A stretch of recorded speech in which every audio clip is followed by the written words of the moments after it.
பாபா ஓர் கருணாலயம், பாதம்தான் கமலாலயம். பாபா ஓர் கருணாலயம், பாதம்தான் கமலாலயம். சாயப்பா உறவுகள் அனைவருக்கும் வணக்கம்.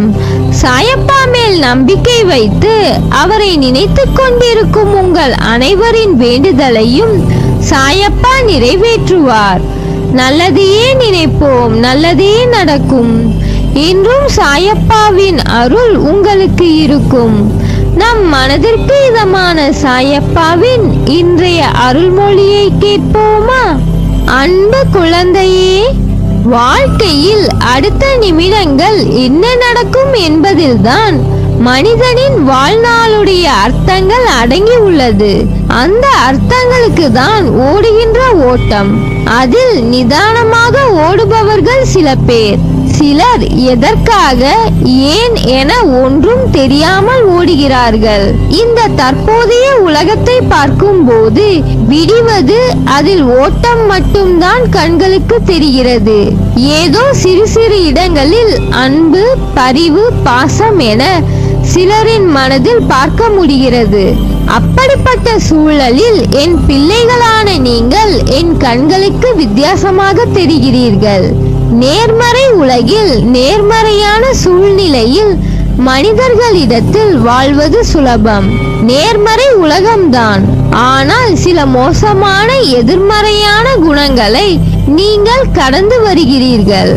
இது வெள்ளத்தில் தத்தளிப்பவனுக்கு அவன் முழுகும் நேரத்தில் அவனுக்கு கிடைத்த கைப்பிடி என்பது அவன் உயிர் காக்கும் தெய்வம். அந்த நேரத்தில் அதுதான் உன் இப்போதைய வாழ்க்கை நிகழ்வு.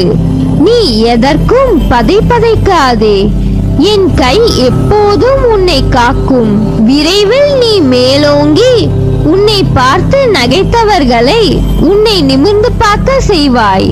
அதனால் நீ எதற்கும் பயப்படாதே, கலங்காதே. உன்னில் நிச்சயம் வெற்றி என்ற தீபத்தை நான் ஏற்றுவேன். உன்னில் பார்க்கும் அனைத்துமாய் அகிலத்தின் ரூபமாய் உனக்கு நான் இருப்பேன். நீ ஜெயமாக எல்லா செல்வ வளங்களையும் பெற்று மகிழ்ச்சியான வாழ்க்கையை பெறுவாய். குழந்தையே, உன் மனதில் இருக்கும் அனைத்தும் நான் அறிவேன். உன் எண்ண ஓட்டம் என்பது என்னிடம் வந்து அதன் பிறகுதான் அது உன்னை வந்து சேரும். சில நேரம் ஏன் சாயப்பா எனக்கு இந்த குதர்க்கமான எண்ணங்கள் தோன்றுகிறது? நான் இவ்வாறு யோசிக்கும் குணம் கொண்டவர் இல்லையே. பிறகு ஏன் என் மனமானது எப்படி மாட்டு வண்டியில் இருந்து அச்சாணி விழுந்தால் வண்டி தடிக்கிட்டு அடங்காது ஓடுகிறதோ அதுபோல் என் எண்ணங்கள் இங்கும் அங்கும் திசை மாறுகின்றது என்பதுதானே உன் கவலை?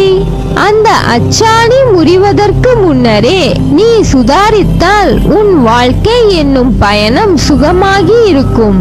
இல்லை என்றால் வாழ்க்கையில் ஒன்றை நன்றாக புரிந்து கொள். ஓடும் தண்ணீரில் நீந்தலாம். ஆனால் அந்த தண்ணீர் காற்றாற்று வெள்ளம் போல் இருந்தால் அது கண் இமைக்கும் நேரத்தில் அடித்து சென்றுவிடும். நீ சுதாரித்தால் மட்டுமே உன் எண்ணங்களின் நிலை அறிந்து பிறகுதான் நீ நிதானத்தில் செயல்படுகிறாயா, அல்லது சந்தர்ப்பம் உன்னை இப்படி தேவையில்லாமல் யோசிக்க வைக்கின்றதா என்று தெரிந்து கொள்ள முடியும். இன்று உன் சாயப்பா உன் மனதில் இருந்து உன் போக்கை ஒரு நொடியில் மாற்றியதை உணர்ந்தாயல்லவா? அதே போல் என்னை நம்பு. உன் வாழ்க்கைக்கு தேவையானதை எடுத்துரைத்து பக்கபலமாக இருப்பேன். உன்னை விட்டு நான் விலகுவதும் இல்லை, உன்னை விலகி போகும்படி நான் செய்வதும் இல்லை. உன் அம்மாவாக, அப்பாவாக உன்னை என் நெஞ்சில் வைத்து காப்பேன். உன்னை நினைத்து நான் கவலைப்படுவதா அல்லது வருத்தப்படுவதா? உன் மனதில் இருக்கும் சங்கடம் ஒன்றா இரண்டா? அதை பட்டியலிடலாம். உன் மனதிற்கு வரும் துன்பங்கள், கஷ்டங்கள் ஒரு பக்கம், நீயாக நினைத்து ஏற்படுத்திய கஷ்டங்களும் ஒரு பக்கத்தில் உருவாக்கியுள்ளாய். நம் கஷ்டங்களையும் துன்பங்களையும் கண்ணில் விழுந்த தூசி போல. அதை நீ கசக்கினால்தான் உனக்கு கண்ணில் வலி ஏற்படும்.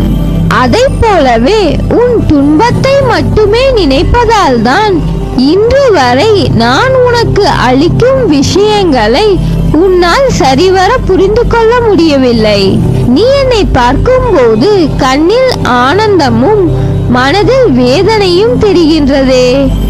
உனக்கு நான் இருக்கிறேன். உன் மனம் என்பது குழந்தையின் மனதை பளிங்கு போல் பளிச்சென்று தெளிவாக உள்ளது.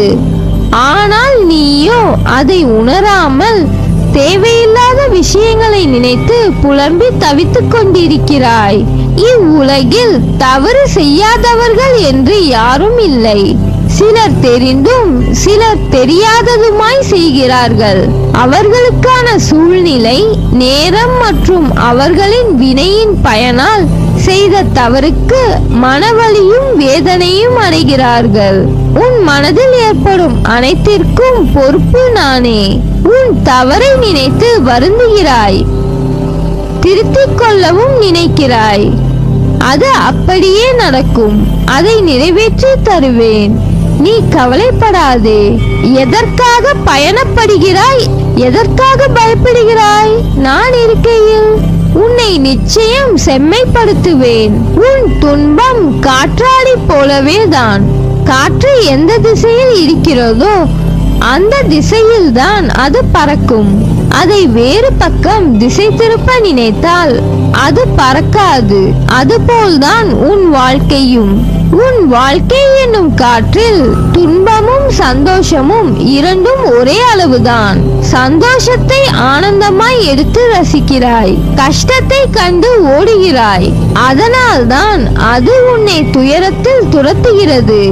இரண்டையுமே ஒரே அளவில் நீ நினைக்கவும் கடந்து போவதற்கும் பழகிவிட்டால் உன் வாழ்க்கை சோலைவனமாய் இருக்கும்.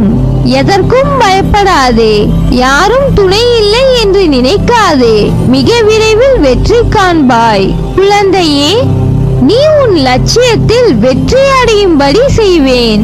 உனது எண்ணங்கள் அனைத்தும் தவறாக நடக்கிறதே, என்ன செய்வது என்று யோசிக்காதே. அனைத்தும் மாறும். எதிலும் நிதானமாக யோசித்து செயல்படு. அவசரப்படாதே. நிச்சயம் வெற்றி கிட்டும். உன் வாழ்க்கையில் நடக்கின்ற யாவும் உன் கர்ம வினைகளின்படி நடப்பவையே. அப்படி இருக்கையில் நீ துயரங்களை எதிர்கொண்டு தான் ஆக வேண்டும்.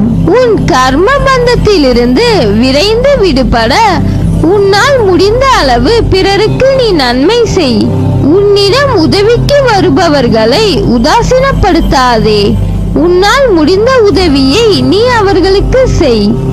அத்தர்மமே இக்கட்டான சூழ்நிலையில் இருந்து உன்னை காக்கும். வாழ்க்கையில் இன்பமும் துன்பமும் அவரவர் கையாளும் வகையில் மாறுபடும். மற்றவர்கள் எல்லாம் நிம்மதியாக சந்தோஷத்துடன் வாழ்வதாகவும் நீ மட்டுமே துயரங்களை எதிர்கொள்வதாகவும் புலம்புகிறாய். உண்மை அது அல்ல. அவரவர் வாழ்க்கையின் உள்ளே சென்று பார்த்தால்தான் என்னென்ன துயரங்களை அவர்கள் சுமக்கிறார்கள் என்று உனக்கு புரியும். பொறுமையையும் நம்பிக்கையையும் எந்த சூழ்நிலையிலும் கைவிடாதே. உன்னை விட்டு யார் விலகினாலும் கவலைப்படாதே. எல்லாம் நன்மைக்கே என்று எடுத்துக்கொள். நீ மென்மேலும் வளர்ச்சி அடைந்து வாழ்வில் வெற்றி பெறப் போகிறாய். உனது வாழ்க்கை எல்லா செல்வ வளங்களையும் பெற்று மகிழ்ச்சியாக மாறப்போகிறது. இவை அனைத்தையும் உன்னை வந்து சேரும்படி செய்வேன். நல்லதே நடக்கும். நீ என் பரிபூர்ண அருளும் ஆசீர்வாதமும் அன்பும் பெற்ற என் செல்ல பிள்ளை.